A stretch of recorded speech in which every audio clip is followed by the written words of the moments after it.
Cordial saludo, mi nombre es Cristian Gómez. En esta oportunidad explicaré el desarrollo del experimento de física del movimiento parabólico del taller 3. Para la fase experimental, en esta actividad se analizará el movimiento parabólico mediante la construcción de una catapulta artesanal.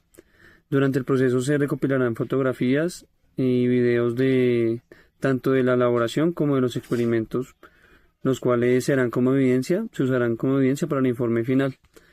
El objetivo principal es comprender y aplicar los principios del movimiento parabólico, usando en este caso la catapulta, con el propósito de predecir, verificar el alcance de un proyectil, teniendo en cuenta la velocidad inicial, el ángulo de lanzamiento y la altura final. Ya como objetivos específicos tenemos la búsqueda de experimentalmente encontrar la velocidad inicial a partir de los datos del tiempo, distancia, utilizar las ecuaciones de movimiento parabólico para calcular la altura del proyectil para poder alcanzar la distancia determinada y comprobar los resultados teóricos con los objetivos del lanzamiento en la fase final. Los materiales a utilizar son de 14 a 15 palos de paleta, una tapa de botella de plástico, 3 a 5 cauchos, silicona y pistola de silicona, una pelotita pequeña, como ejemplo de ping pong, transportador para medir y ajustar el ángulo de lanzamiento y cronómetro o smartphone para determinar el tiempo que tarde el proyectil en recorrer X distancia. Ya en la parte de elaboración de la catapulta y con los elementos previamente mencionados, se inició con la parte estructural, unidas por medio de silicona y por cauchos, y de acuerdo a las medidas, utilizando las herramientas como el transportador y la cinta métrica o flexómetro, para poder cumplir con los parámetros y estándares estipulados en el taller. Se utilizó únicamente una banda para poder proyectar el objeto, puesto que con dos el soporte estructural no daba abasto y terminaba destruyéndolo como tal. Entonces fue un poco tedioso esa parte, pero al final se pudo elaborar la estructura de forma correcta y de acuerdo a lo que se buscaba. Para la determinación de la velocidad inicial es importante tener presente los siguientes parámetros físicos otorgados para la estructura de la catapulta, dentro de lo cual encontramos 51 grados para el ángulo de lanzamiento y una altura del lanzador de 9 centímetros. Ya en la fase de lanzamientos, manteniendo la constante del número de bandas elásticas o ligas entre 3 o 5, en este caso se usó solo una, puesto que la estructura no soportaba más presión con otra banda elástica, como propulsor de la catapulta, y retrocediendo el lanzador a un ángulo de 90 grados, se deben realizar 3 lanzamientos en la esfera y medir las siguientes cantidades físicas propuestas del movimiento parabólico. En el primer lanzamiento tenemos el tiempo inicial, el tiempo final, tiempo de vuelo y distancia alcanzada, dentro de lo cual la distancia alcanzada fue de 82 centímetros. En el segundo lanzamiento encontramos notable diferencia en el tiempo y en la distancia. El tiempo de vuelo es el que menor se vio afectado en cuanto a diferencia frente a los demás resultados. En la distancia final alcanzada en este segundo intento fue 93,5 centímetros. En el segundo lanzamiento encontramos notable diferencia en el tiempo. En este tercer lanzamiento la distancia alcanzada es la mayor de los 3 intentos, con 94 centímetros, y el tiempo inicial y tiempo final con el menor valor registrado, como lo indica la presente tabla. Para identificar el promedio de tiempo de vuelo y promedio de distancia, se sumaron los tres tiempos registrados para así arrojar un promedio en el tiempo de 0,43 segundos, y de igual manera en el caso de la distancia arrojando un resultado de 89,83 centímetros. hacemos la conversión para poder tener un resultado en metros, el cual nos ilustra 0,89 metros en este caso.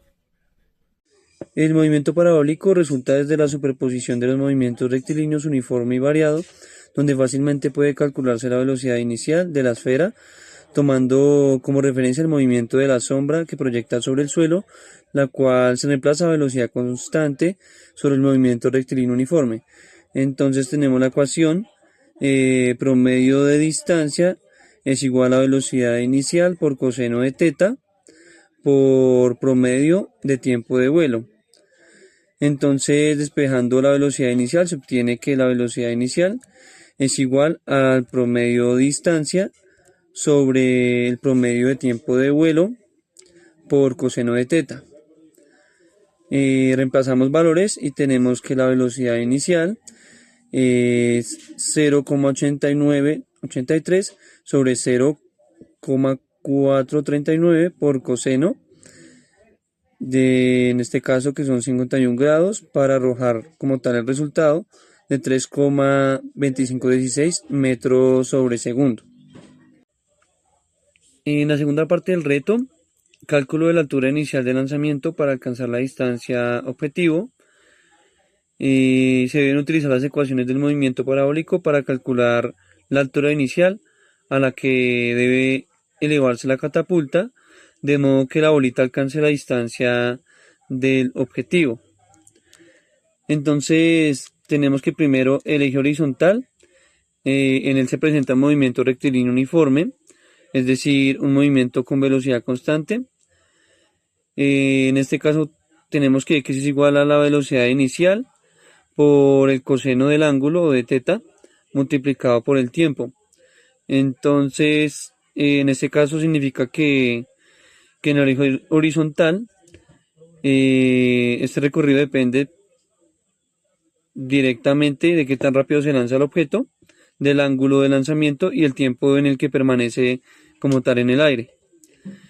Entonces ahora pasaremos al eje vertical, que en este caso el movimiento es un movimiento rectilíneo uniforme acelerado, que en el cual sí se ve involucrado o sí interviene como tal la gravedad dentro de esta constante de velocidad. En la ecuación del eje vertical, la altura final es igual a la altura inicial más la velocidad inicial por el seno del ángulo multiplicado por el tiempo, menos un medio de la gravedad por el tiempo al cuadrado. Entonces, en este caso, con el objetivo finalmente de despejar el tiempo en la ecuación del eje horizontal, y ya ese valor pues podrá posteriormente ser reemplazado en la ecuación del eje vertical. En esta parte calculamos la altura inicial necesaria para que el proyectil alcance la distancia objeto. Tenemos la ecuación final para la altura inicial. Entonces primero despejamos el tiempo en la ecuación del eje horizontal, donde el movimiento es constante. El tiempo se obtiene dividiendo la distancia entre la velocidad inicial por el coseno de teta.